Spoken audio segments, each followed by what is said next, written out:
Hi, and welcome to Creepy Crime Story, where the darkest truths aren't imagined, they're real. In August 2020, 33-year-old Cassandra Cantrell was living in Parkland, Washington, just south of Tacoma. Friends described her as thoughtful, reliable, and organized.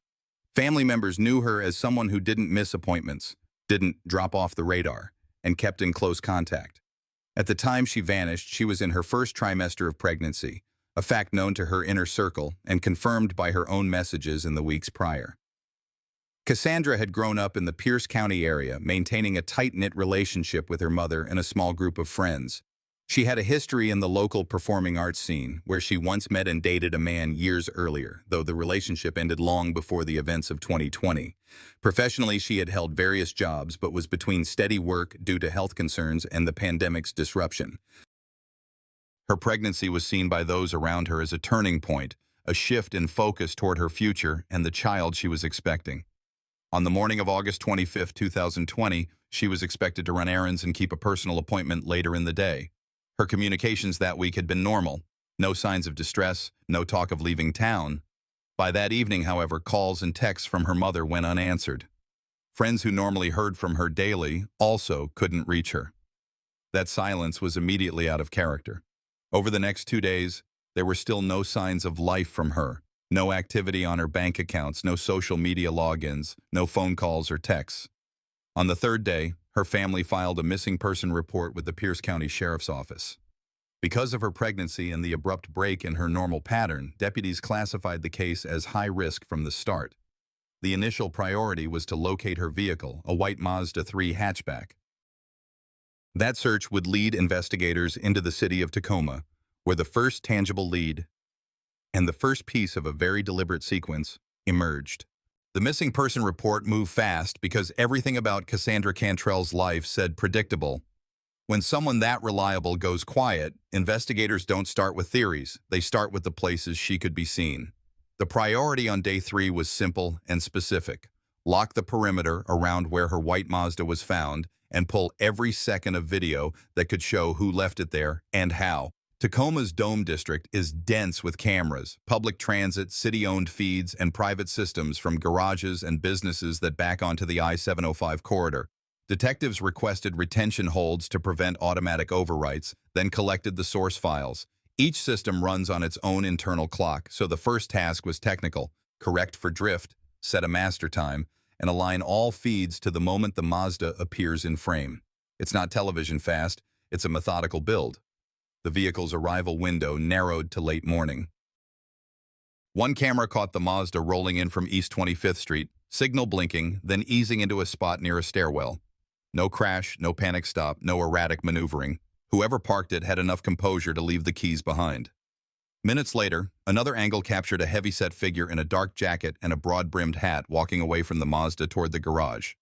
Investigators labeled him the Hat Man to keep internal notes consistent while identity remained unknown. The image was clear enough to timestamp but not to name. With that sequence confirmed, the team expanded outward. Side street storefront cameras showed ordinary traffic, no obvious convoy, and no one hovering near the Mazda after it was left. The lack of milling around suggested the staging was meant to be quick. It also told detectives where not to waste time. In crimes like this, the perimeter matters as much as the scene. A good perimeter cuts away noise so real data can be heard. The decision was made to pull additional video from the rail platforms and entry lanes into the garage, not because anyone knew what they'd see, but because those are the predictable choke points that people pass through when they want to disappear into a crowd. As the videos rendered in the lab, scene techs followed a second track: secure the Mazda for processing and transport it to a controlled bay. The exterior had shown no obvious force, a detail already logged in Chapter 1, so the focus shifted to sequencing: trace swabs from primary touchpoints, inventory of visible items, and photographs that would allow the car's interior to be reconstructed later if needed. No conclusions were drawn. This was preservation, not narrative. The family's information filled in the human context without steering the case off course. Cassandra was in early pregnancy. She had typical errands on her calendar, but none that explained a solo drop in the Dome District. Health concerns had kept her close to home in Parkland. Nothing about her recent messages suggested a sudden break from routine or conflict that would send her downtown to abandon her own car. Investigators built that into their risk assessment but did not publish it immediately. Some facts are more valuable when only the offender and the case file know them. By late afternoon, the multi-feed map started to cohere. The Mazda's arrival, the short interval, the Hat Man's departure path into the garage, and then nothing that clearly tied him to a specific vehicle leaving the structure, at least not yet. Detectives logged the gap. It wasn't a failure, it was a marker. The data aligned too cleanly. Sometimes that was the problem, one investigator noted in the log. It meant they might be looking at deliberate misdirection, an offender who parked, walked out of sight, then used a separate route to exit. Or it meant the answer was still inside the footage they hadn't finished pulling. And his public messaging stayed measured. Authorities confirmed a missing person, confirmed the Mazda's recovery, and asked for tips from anyone who had been in the garage area that morning. They did not release the pregnancy detail or the Hat Man clip. Those would function later as control questions to filter out attention seekers from people who had actually seen something. Viewers of shows like Dateline or 48 Hours often expect the immediate gotcha. Real cases are built by holding one card at a time. The investigative circle also widened the way these cases do, out from the victim's daily orbit to the people who once mattered. Not because anyone had evidence against a specific person at this stage, but because statistically, unexpected disappearances tend to resolve within familiar circles. That review, too, remained off-camera, silent and document-driven. Who she met, who she texted, who she might have planned to see. The inner circle audit is not about suspicion, it's about probability. The Dome District review yielded one more useful element, a cleaner angle on the Hat Man entering the stairwell door. From there, his path was briefly lost among support columns and vehicles. That limitation had a value of its own. It pointed investigators to the next logical move, acquire entry lane and exit lane logs for the garage, and match the time window to vehicles that arrived shortly before the Mazda and left shortly after the Hat Man walked away. No leaps, just sequencing. There is a human side to this kind of crime, even when the tone stays clinical. When a pregnant woman vanishes, neighbors start checking doorbell cameras they normally ignore. Businesses dig up security clips that spend their lives recording empty concrete. The ask from law enforcement was simple. If you have video, hold it for us. If you saw something, describe only what you know, not what you think it means. That instruction keeps cases from sliding into rumor. By the end of day 3, the case had a shape. A reliable victim, a recovered car placed with care under a freeway, and a single figure of interest leaving the area within minutes. No suspect named, no narrative beyond what the cameras and logs supplied. The work product for tomorrow was set. Finish the garage lane polls, cross-reference timestamps, and line that timeline up against the victim's phone activity as soon as the provider returned the first batch of records. The car had given investigators a starting square. The rest of the board would have to come from data. In towns like Tacoma, murders aren't just crimes, they tear at the fabric of a quiet community. But cases don't solve because people are scared. They solve because evidence is acquired in the right order. The perimeter was set. The next move would test whether the phone could speak as clearly as the cameras had. The cameras gave us movement. The phone would have to give us motive power. Within hours of aligning the Dome District footage, investigators pushed provider requests for Cassandra Cantrell's device. The first return wasn't a name. It was a shape on a map, recent handset activity clustering at the tip of Point Defiance Park along the public shoreline known as Owen Beach. For a high-risk missing person, that was enough to move resources. Pierce County coordinated with Tacoma police to lock down a narrow shoreline window before routine overwrites erased other nearby video. Tide tables, park maintenance logs, and camera sightlines were pulled to plan an efficient search. Divers staged at the boat launch. Shoreline teams marked a grid in view of the picnic shelters and the seawall. The strategy was simple. A slow line search along the drop-off, then a careful sweep around rocks where small items lodge when the tide comes in. The recovery didn't take long.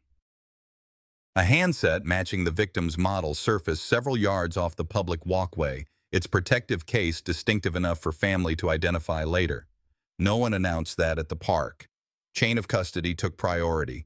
The phone was sealed, documented, and moved to a lab where wet electronics can be stabilized before any attempt to power up. A Faraday enclosure prevented any remote interference while the device dried.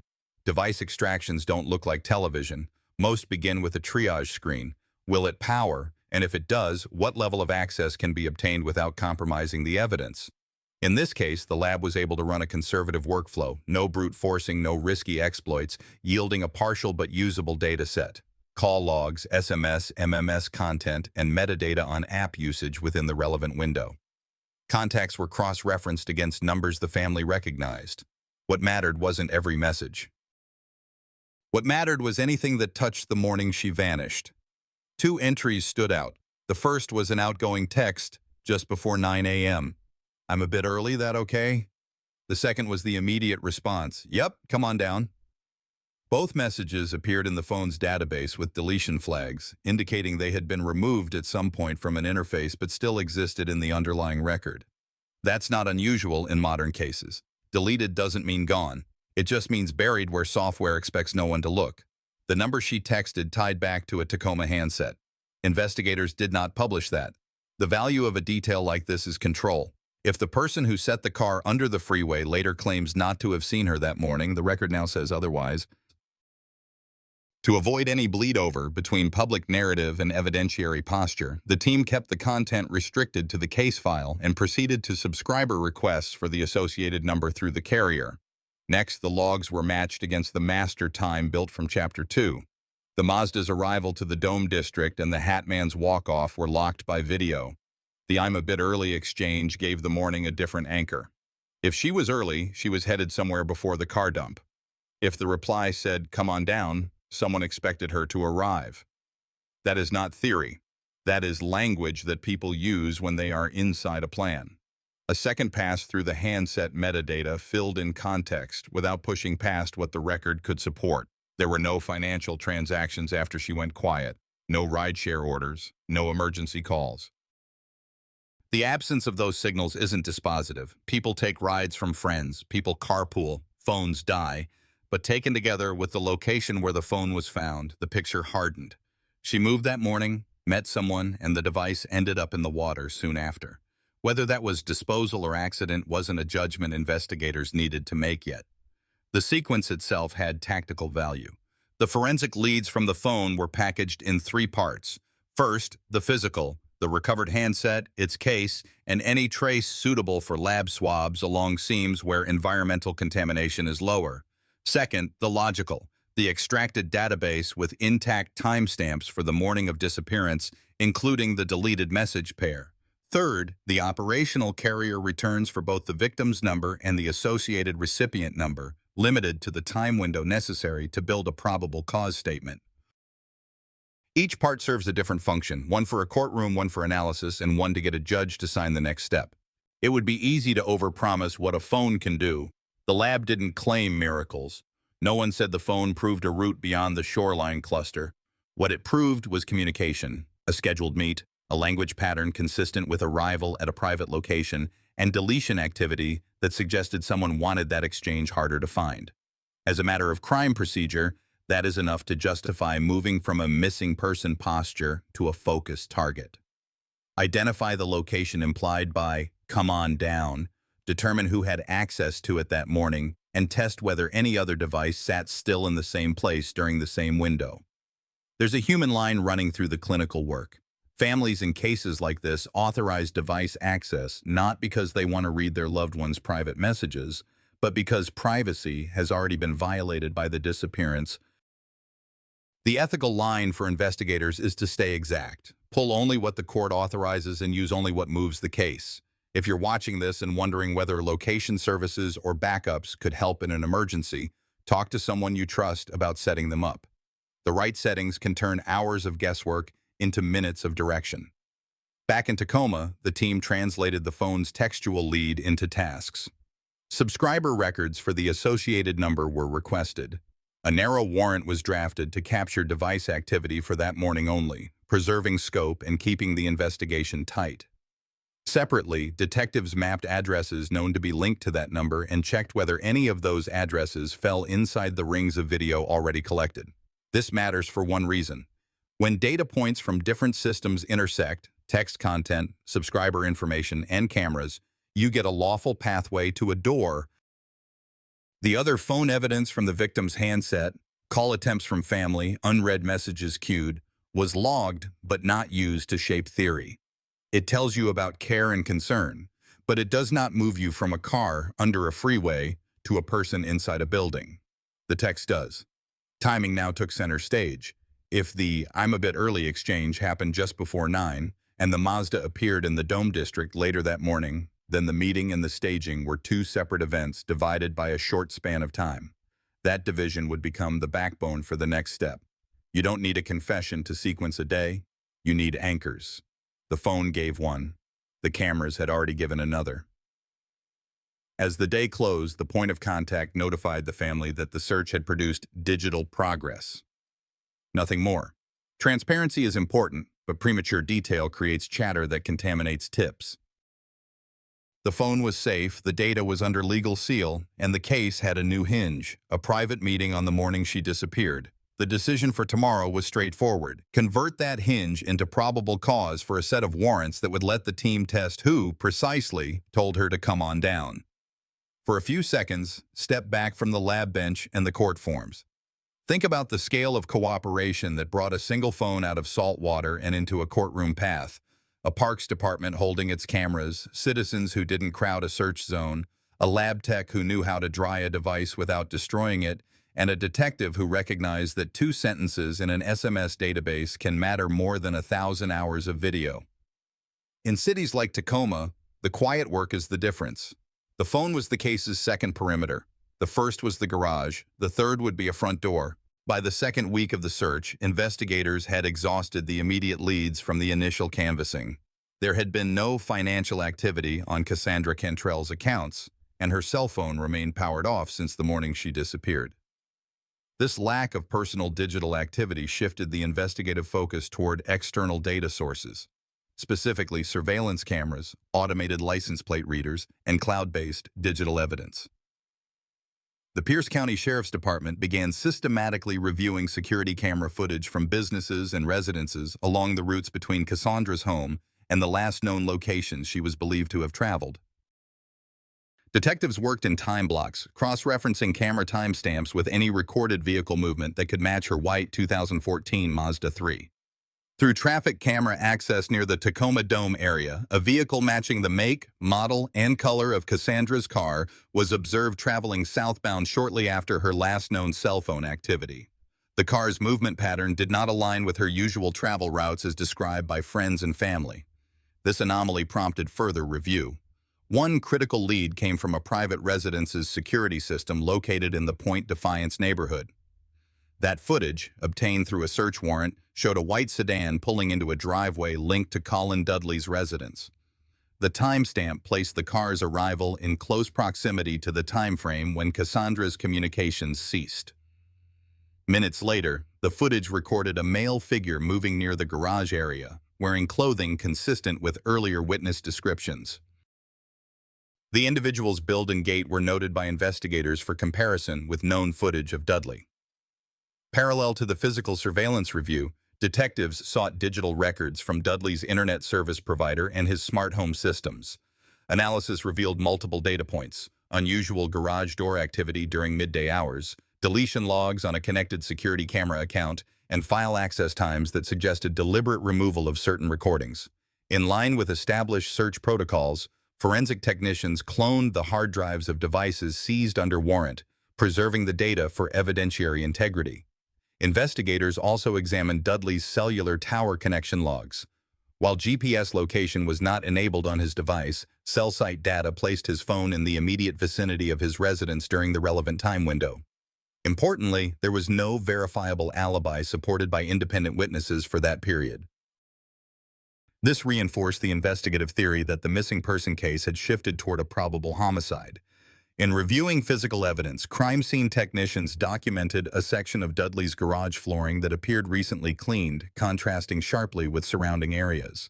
Although luminol testing and subsequent lab analysis would be addressed in later stages, this visual discrepancy was flagged in the scene report and linked with the digital deletion timeline from his security system. By the close of this phase, the investigative narrative had materially advanced. The last confirmed movement of Cassandra's car directed toward Dudley's property. Surveillance footage and digital home system logs corroborated unusual activity on the day she vanished. Data anomalies aligned with the time frame of opportunity for foul play. This integration of physical and digital evidence marked a pivotal transition in the case, from missing person inquiry to active homicide investigation. The days following the discovery of Cassandra Cantrell's abandoned vehicle in Tacoma brought a decisive shift in the investigation. Up to this point, the case had been an urgent but uncertain missing persons search. Now the focus narrowed sharply to reconstructing her final movements through verifiable physical and digital evidence. Detectives began with the most immediate source of data, Cantrell's phone records. Subpoenas returned detailed call logs, text message metadata, and cell site connection histories. The phone had registered consistent connections to towers near her residence until a sharp drop-off on the morning she disappeared. That gap coincided with a final outgoing text to her mother, after which no further communications were logged. The absence of activity was as telling as any forensic trace. It suggested the phone was either powered down or destroyed soon after that message. Parallel to the phone analysis, investigators retrieved data from traffic and security cameras along her known commuting routes. One particular private surveillance system captured her distinctive white Mazda in the early morning, but the footage revealed something more. The vehicle appeared to be driven by someone matching Colin Dudley's build. The driver's posture, frame, and hand placement on the wheel differed noticeably from Cantrell's known driving style in earlier footage obtained from friends and local businesses. This subtle but critical discrepancy supported the theory that she was no longer in control of her vehicle after a certain point. The break in the case came when digital forensics teams examined Dudley's online activity. Warrants for his cloud accounts, email, and device backups exposed a series of location pings from his own cell phone and smartwatch. Several of these pings placed him within a tightly defined area near the Tacoma Dome on the morning of Cantrell's disappearance, an area not on his normal commuting path. Investigators layered this data against a timeline built from eyewitness accounts, vehicle sightings, and digital records, creating a near minute-by-minute reconstruction of his movements. While combing through his device history, analysts uncovered a troubling pattern. In the weeks before Cantrell vanished, Dudley had performed multiple internet searches about ways to hide a body, methods of avoiding forensic detection, and details about law enforcement investigative techniques. These searches were date-stamped, making them admissible in court as evidence of premeditation. This discovery shifted the investigative posture. The case was no longer treated as a search for a living victim, but as a probable homicide inquiry. Physical surveillance units were deployed to monitor Dudley. Detectives documented his routines, the vehicles he used, and his contact with acquaintances. On one occasion, he was seen visiting an undeveloped area south of Tacoma. Later, that location would become a focal point for ground searches after cadaver dogs alerted to human remains, scent traces in the vicinity. The coordination between technical specialists, homicide detectives, and prosecuting attorneys at this stage was deliberate. Every fragment of data had to be corroborated, every investigative lead documented without procedural error. The case against Dudley was building, but in homicide prosecutions without a recovered body, the integrity and interconnection of evidence was paramount. A single inconsistency could undermine the entire narrative at trial. By the end of this phase, the investigative team had established a clear evidentiary link. Dudley's presence at key locations, his control of Cantrell's vehicle, his digital search history indicating intent, and the sudden cessation of all known communications from the victim. This convergence moved the case toward a warrant for Dudley's arrest and set the stage for the legal proceedings that would follow. By late 2021, the Pierce County Prosecutor's Office had assembled a complete timeline of Cassandra Cantrell's disappearance and death, supported by both digital and physical evidence. Colin Dudley, already in custody, faced mounting proof from multiple forensic disciplines. Detectives had extracted data from Dudley's mobile phone and a gaming console linked to his residence. Location history, app usage, and deletion logs revealed attempts to erase communications with Cassandra and to conceal movements on the day she vanished. Video surveillance from neighboring properties placed Dudley's vehicle in proximity to an area where investigators later found human remains. Those remains were confirmed as Cassandra through dental records and DNA analysis. The state medical examiner noted skeletal trauma consistent with homicidal violence, though the exact cause of death was recorded as undetermined due to decomposition. Still, the combination of physical remains, witness statements, and Dudley's inconsistent accounts left the defense with little room for alternate explanation. Prosecutors also presented evidence of motive, the impending birth of a child and Cassandra's intention to involve Dudley in parental responsibilities. Witness testimony indicated Dudley had expressed resistance to that future. These statements, taken under oath, were consistent with the digital trail, creating a coherent prosecution theory. As pretrial hearings progressed into 2022, Dudley's legal strategy shifted. Initially entering a not guilty plea, he ultimately accepted a plea agreement in November 2022, pleading guilty to murder in exchange for a recommended sentence within state guidelines. The court sentenced him to 26 years and 8 months in state prison. The case file closed with the acknowledgement that while some forensic questions could not be answered, such as precise cause of death, the evidence chain was sufficient for conviction beyond a reasonable doubt. For investigators, the resolution underscored the role of integrated digital forensics, community surveillance, and persistence in cold-adjacent missing person cases. When the indoor searches produced only limited yields, investigators pivoted to the vehicle they believed mattered most: the suspect's pickup. Cars remember what people try to forget. The event data recorder, the black box, does not store GPS, but it does lock timestamps for ignition cycles, speed changes, brake applications, and airbag-related events. That level of timing can be enough to place a vehicle on a map when matched against known roads and cameras. Technicians imaged the truck's modules in a controlled bay. The download returned a clean sequence for the morning after Cassandra Cantrell went missing. Ignition on before dawn, a series of low-speed segments, deliberate stop intervals, and a longer engine-off period consistent with parking on a grade. On its own, that readout could have been any early errand. In combination with the timeline built so far, deleted texts inviting the victim to come on down, co-location at a Tacoma address, the staged Mazda under I-705, those timestamps became directional markers. Detectives overlaid the module times against ordinary travel speeds from the Tacoma address outward. Working outward from intersections with traffic cameras already in their possession, they eliminated directions that would have produced different on-off patterns. The surviving route angled west and slightly south, toward University Place. The final engine-off interval matched a cluster of streets near the Chambers Creek corridor, a steep, wooded ravine system that drops toward the water. It isn't a place you pull into by accident before sunrise. Ground teams organized the search with a narrow objective: scan the ravine's access points inside the EDR-derived window. Entry teams moved in with mapping software, rope, and evidence kits for a hillside environment. Within hours, a line search located human remains off the slope, contained in refuse liners consistent with commercial trash bags. The perimeter was sealed. Documentation ran methodically. Wide shots first, then controlled evidence collection, then recovery under the medical examiner's authority. No graphic details were released. In a case that began as a missing person, this was the inflection point. The crime scene was now a recovery scene. Identification moved on 2 tracks. Field notes documented a distinctive tattoo consistent with descriptions from family and prior photographs. At the lab, dental comparison and DNA confirmation followed. With identity established as Cassandra Cantrell, the case classification shifted formally from missing to homicide. The change wasn't semantic. It unlocked the charging posture and the next set of court orders. The medical examiner conducted a full post-mortem. Findings documented sharp force injuries and skull trauma, manner of death, homicide. The report was written clinically and became the spine for causation in later filings. There was no need for conjecture. The convergence was already in the record. The deleted meeting texts, the 2-hour stationary window at the Tacoma residence, the Costco purchase of heavy-duty bags earlier that morning, the staged Mazda in the Dome district, and now the black box timing that led directly to the University Place ravine where the remains were found. From an investigative standpoint, the EDR mattered because it wasn't a witness with memory problems.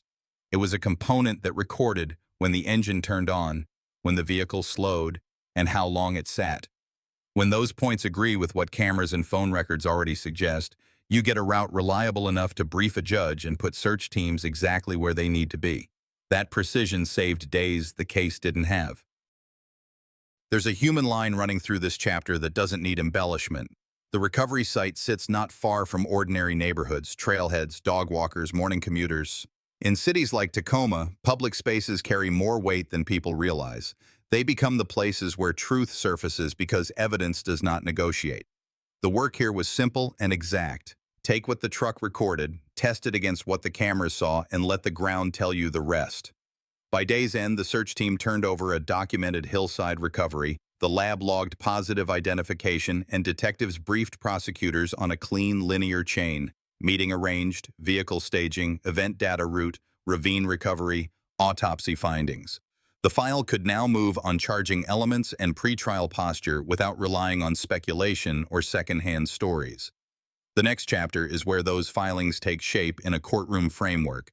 In November 2022, inside a Pierce County courtroom, Colin Dudley faced the consequences of a crime that had shaken Tacoma. Nearly 2 years earlier, his pregnant ex-girlfriend, 33-year-old Cassandra Cantrell, vanished without a trace.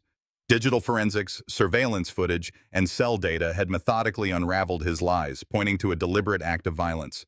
Dudley entered a guilty plea to second-degree murder, avoiding a trial but not the weight of accountability.